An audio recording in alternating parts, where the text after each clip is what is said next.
худалдаж анх тоглож ирсэн хүмүүсийнхээ эсрэг дүрээр дуурчирч байна да.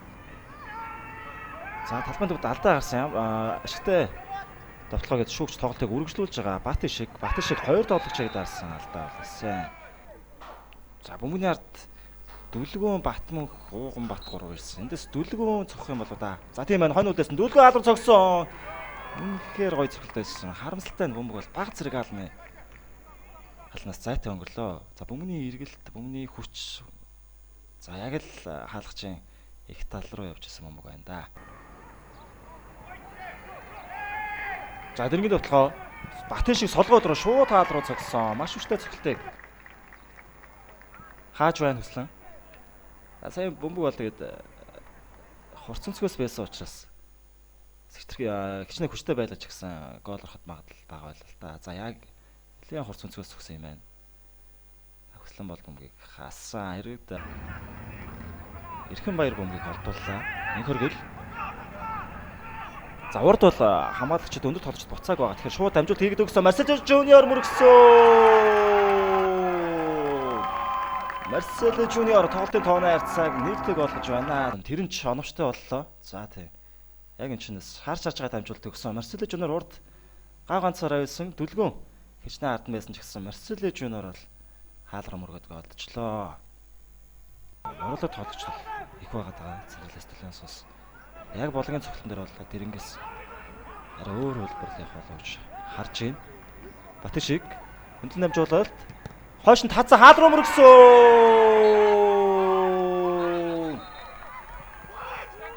За энэ чи голыг тооцоог юм болоо.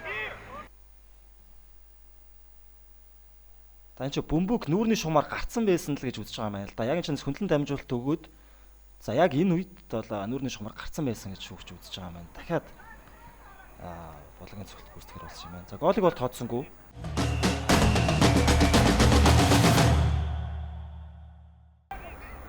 Булангаас Бат шиг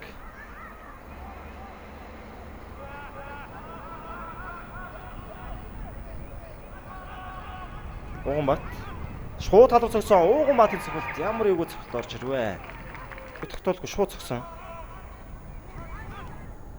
За цогцолт бол эргээд хийгүү орчихсан. Хүслийн амартай ч бомбыг хаагаад 90 болгоны гэж дуусч байна.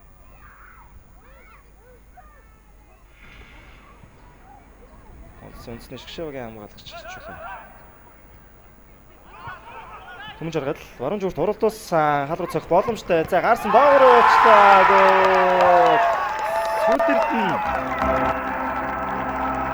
Централист класс клубын 33 дугаар сүлдэртэн тоглолтын тооны харьцаа 2-1 боллоо. Түмэн жаргалын голын дамжуулалт. За энэ чи шууд тогтоож аваад хаалгачин их талд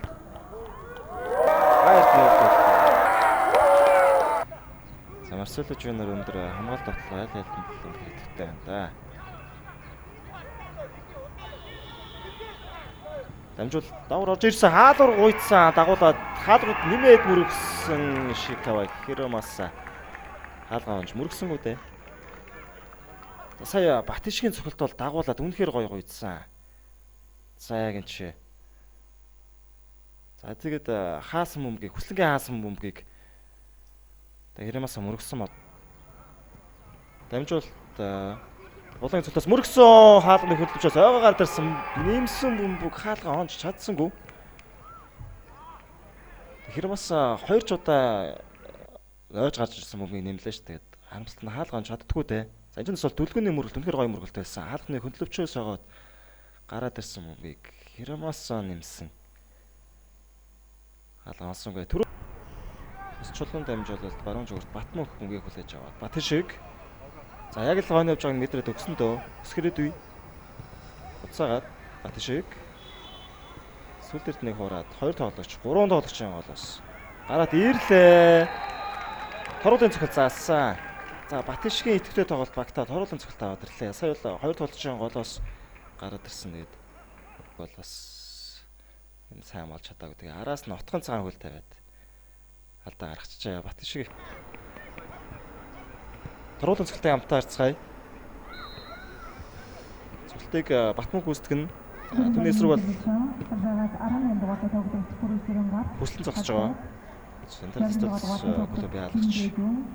Батмөнх хал руу цогсон тоглолтын тооноо харьцаа 2-1 болгоод ойртуулаад ирлээ. Батмөнх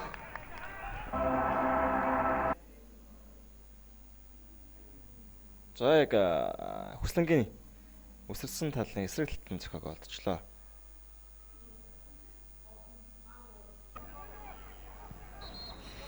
За шүүгч тоглолт өндөрснийг зарласан. Монголын хөлбөмбөгийн дээдлийг 2025-аас 26 оны улирал 15 дугаар тойргийн тоглолт. Дэрэм болон Централ Столианс клубын тоглолт 2-1 харьцаатай Централ Столиансын ялтаар өндөрлөж байна.